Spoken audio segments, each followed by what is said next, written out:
Alors ce qui a motivé le fait que je voulais transmettre, je cultivais cette ferme avec mon mari jusqu'à l'an 2000. Quand il est décédé, j'ai continué. La passion l'a emporté et j'ai voulu continuer.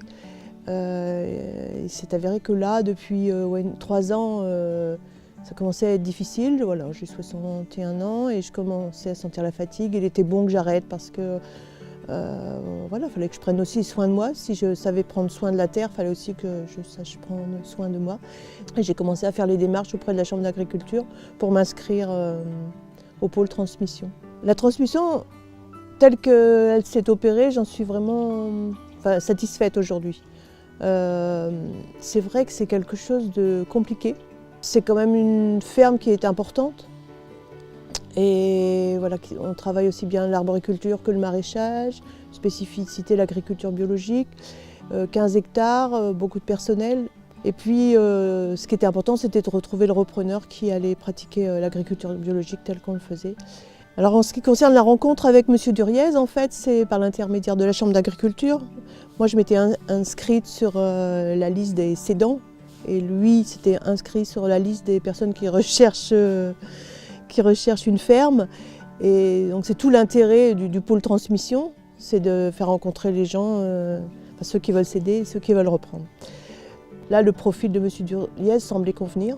On a décidé au bout de 5-6 mois qu'il serait bon qu'on travaille ensemble. Donc au début, il venait qu'à mi-temps et ensuite il est venu à temps complet. On a travaillé presque 2 ans ensemble, ça c'est indispensable. Pour passer la main, c'est vraiment indispensable. On ne peut pas vendre une ferme comme ça. Parce qu'en fait, on a parlé de vendre la ferme avec mes enfants. On disait plutôt lui confier la ferme. Parce que c'est vraiment quelque chose d'important pour nous. En fait, la Chambre, je disais tout à l'heure que son aide était indispensable. Et en particulier par rapport à l'audit qu'ils ont fait.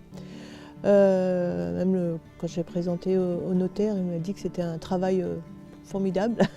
Et c'est vrai que cet audit, ça reprend tout, du désir de céder jusqu'au prix du tracteur. Ça reprend vraiment la globalité de ce qu'est la ferme et de comment elle va pouvoir être transmise.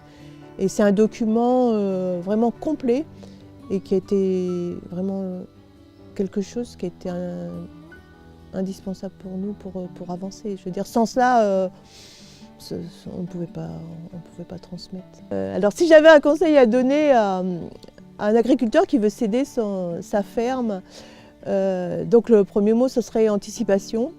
Déjà pour toutes les démarches, pour que le repreneur puisse apprendre aussi avec le cédant. Donc ouais, vraiment l'anticipation, c'est le plus important.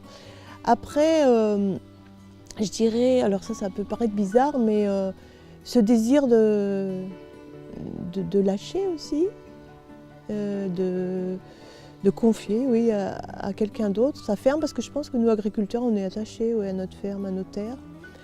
Et puis une troisième chose, ne pas mettre le prix en premier. Moi, j'ai vécu mon métier dans mes tripes et vraiment là, c'était pour que la ferme vive. Alors bien sûr, elle avait un coût, mais c'était pas ça ma première motivation, c'était pas ça.